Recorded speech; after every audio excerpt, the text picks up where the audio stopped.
برصغیر میں دین اسلام کو پھیلانے میں اولیاء کرام اور بزرگان دین کا کوئی ہاتھ نہیں ہے؟ نہیں، کیوں نہیں ہے؟ بالکل ہے. یہ تو ان سے اختلاف ہی نہیں ہے کہ انہوں نے کلمہ پڑھایا یا نہیں پڑھایا. یہ تو اللہ تعالیٰ کی سنت ہے کہ فاسق سے بھی دین کا کام لے لیتا ہے. کسی کو کلمہ پڑھانا اس بات کا بالکل ثبوت نہیں ہے کہ یہ اس کی بزرگی کی علامت ہے.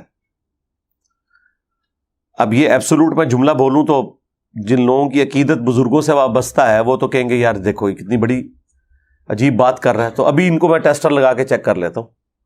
ڈاکٹر ذاکر نائک نے سینکڑوں ہندوؤں کو کیمرے میں کلمہ پڑھایا ہے.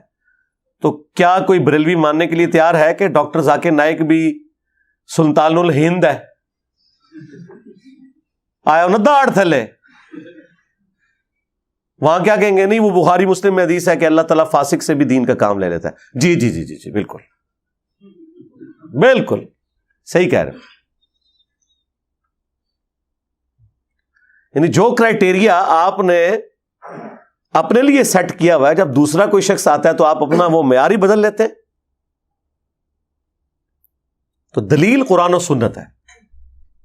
اس سے بھی بڑھ کر جرمنی میں کتنے جرمن ہیں جنہیں قادیانیوں نے کلمہ پڑھایا اور سو کالڈ جو وہ اسلام سمجھتے ہیں اس اسلام میں انہوں نے داخل کیا. تو یہ لوگ مان لیں گے؟ نہیں. تو یہاں پہ حنفی صوفی بزرگوں نے حنفیت پھیلائی اسلام کے اندر ایک فرقے کے طور پر. بالکل، اس میں کون سے شک والی بات ہے؟ اور اگر اس کی کوئی علمی گراؤنڈز تھیں تو آج تو ماشاء اللہ تعالی لاکھوں علماء ان کے پاس موجود ہیں، لاکھوں مدارس ان کے پاس موجود ہیں. آئے میدان عمل میں ایک پلیٹ فارم کا یہ مقابلہ نہیں کر پا رہے.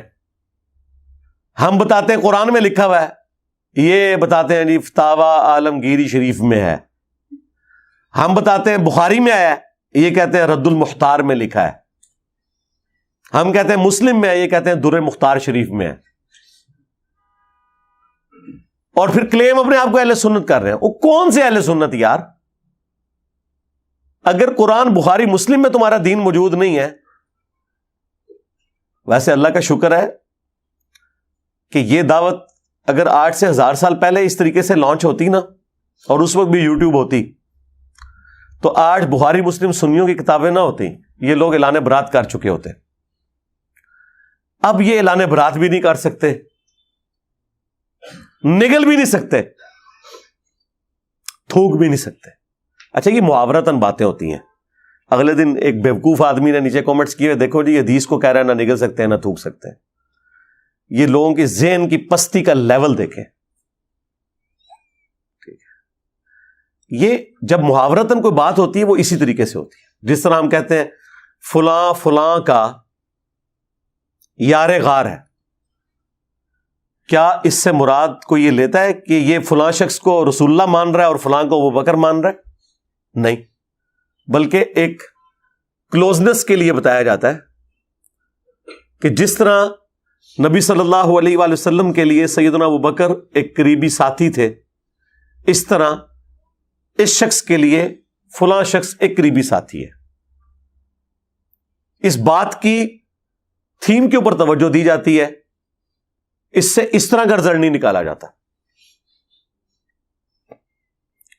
تو اللہ کا شکر ہے اب لوگوں کو سمجھ آ رہی ہے.